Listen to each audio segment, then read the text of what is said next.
अस्सलाम वालेकुम वीवर्स, कैसे हैं आप सब। उम्मीद करती हूँ कि आप सब खैर व आफ़ियत से होंगे। तो जी, आज मैं जिस प्रोडक्ट का रिव्यू देने के लिए आई हूँ वो है द लॉरियल पेरिस की फेमस हाइलुरोनिक एक्सपर्ट क्रीम। और ये आजकल काफ़ी ज़्यादा मार्केट में इन है। इसमें इन 2 टाइप ऑफ हाइलुरोनिक एसिड हैं। इसके अलावा इसमें SPF 20 भी एडिड है। पहले मैं आपको इसकी डिटेल्स जो है पैकेज पे वो सारी आपको दिखा दूँगी और पढ़ के सुना दूँगी। उसके बाद मैं आपको अपना एक्सपीरियंस और इसे लगाने का मेथड शेयर करूँगी। तो चलें, आपका टाइम वेस्ट किए बगैर जल्दी से इसकी पैकेजिंग की तरफ आते हैं। तो जी, इन्होंने पैकेज पे लिखा हुआ है replumping moisturiser care day SPF 20 smooth fine lines and intensively hydrated.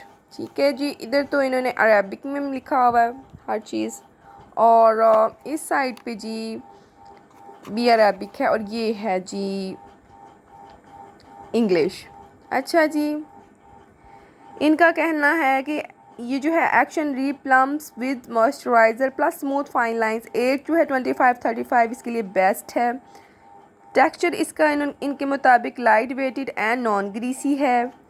और इसमें जो 2 टाइप के हाइलुरोनिक एसिड हैं उनमें है हेल्प मॉइस्चराइज़र जो है high molecule hyaluronic acid to help moisturise and smooth skin surface. And अगला नेक्स्ट जो है micro hyaluronic acid help replump skin the with moisturiser. अच्छा जी, तो इनमें 2 किस्म के इन्होंने हाइलुरोनिक एसिड जो हैं ऐड किए हैं। तो जी, ये जो यहाँ एक लाइन लिखी हुई है और वो सही तरह ना मेरे कैमरे में नहीं आ रही, उस पर लाइट पड़ रही है। इस पे मैं आपको पढ़ के सुना देती हूँ कि उन्होंने लिखा क्या है। लिखा हुआ tested under dermatologist control and suitable for all type of skin. ठीक है जी, ये मेंशन इन्होंने किया हुआ है और इसके अलावा यहाँ कुछ नहीं है। लेकिन अब इसका मैं आपको पैकेज खोल के दिखा देती हूँ जी। अंदर से ये इस तरह एक टब में आती है। क्वांटिटी इसकी है 50 ml है और इसके प्राइस जो है वो बाकी हाइलुरोनिक क्रीम्स की निस्बत रीज़नेबल हैं। इसके अलावा ये इसका जार है, खूबसूरत जार है। इसका पैकेजिंग इनकी काफ़ी उन्होंने अच्छी दी हुई है। इसको यूज़ करते हुए मुझे तकरीबन 4 मंथ हो गए हैं।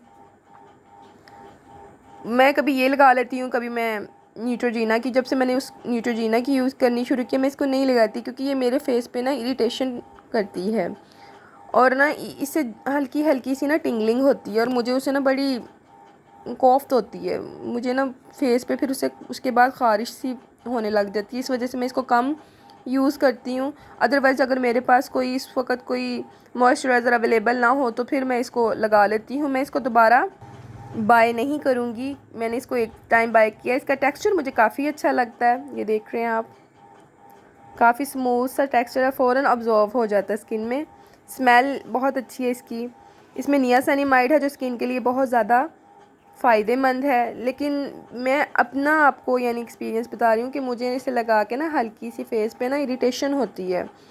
हम मेरी ड्राई और सेंसिटिव स्किन है, तो इस वजह से ना मैं, जैसे कि इन्होंने मेंशन किया हुआ है कि तमाम सेंसिटिव स्किन जो है वो इसको इवन अप्लाई कर सकती है, लेकिन मैं इसे डिसएग्री करती हूँ। मेरे ख़्याल से ये जो है जो ड्राई स्किन के लिए ज़्यादा बेहतर रहेगी। इसके अलावा मुझे इसमें कोई ऐसा ख़ास यानी कि इसके साथ इशू नहीं रहा है, सिवाय इसकी वो जो है टिंगलिंग का जो मुझे इस फेस पे होता है इसे लगा के। ये मेरा एक्सपीरियंस है, मे बी आपको ये मसला ना हो क्योंकि हर इंसान की फ़ेस टाइप डिफरेंट होती है। इसमें SPF 20 है लेकिन ये बहुत कम क्वांटिटी है। इसे लगा के आप ये सन ब्लॉक या सनस्क्रीन स्किप नहीं कर सकते कि अगर आप सोचें कि मैं ये SPF अप्लाई कर लिया अब मैं उसको स्किप कर दूं। इसको लगा के भी आपने कोई ना कोई सन ब्लॉक या सनस्क्रीन अप्लाई करनी ही होती है। तो जी, मैं कहूँगी कि मेरी तो मशवरा यही है आपको कि आप लोग ना जिसकी सेंसिटिव स्किन है और ऑयली स्किन है वो इसको बाय मत करें। इसके इसके जो है ऑपोजिट आप कोई और ब्रांड ले लें या इसके मुतबादल आप उसे ले लें। न्यूट्रोजीना की हाइलुरोनिक एसिड बहुत ज़बरदस्त है, मेरी तरफ से रिकमेंडेड है और उसे बिल्कुल कोई चेहरे पे टिंगलिंग या कोई भी इरिटेशन फील नहीं होती। बहुत बहुत मज़े का टेक्सचर है उसका। लेकिन इन्होंने जिस तरह कहा है कि फ़ौरन लगा के ये आपको एकदम से ग्लो देती है और फेस पे शाइन आ जाती है और उसका टेक्सचर बहुत अच्छा है, क्रीमी सा। लेकिन सेंसिटिव स्किन है मेरी और मैं इसे सेंसिटिव स्किन गर्ल्स को रेकमेंड नहीं करूँगी। लेकिन अगर ड्राई स्किन गर्ल्स इसे बाय करना चाहती हैं तो वो इसे बाय कर सकती हैं, मे बी उनको इसका रिज़ल्ट अच्छा लगे। तो जी मैंने कोशिश की है कि मैं हर चीज़ जो है इसमें मेंशन कर दूं अपनी वीडियो में। अगर कोई चीज़ जो है मुझसे मिस हो गई हो तो काइंडली आप कमेंट्स में पूछ सकती हैं। मेरी प्यारी सिस्टर्स और मेरी प्यारी बहनें जो ये वीडियो देख रही हैं, काइंडली इस चैनल को सब्सक्राइब कीजिएगा, मुझे सपोर्ट कीजिएगा और अगर वीडियो पसंद आई हो तो इसे लाइक करना मत भूलिएगा। Thank you so much.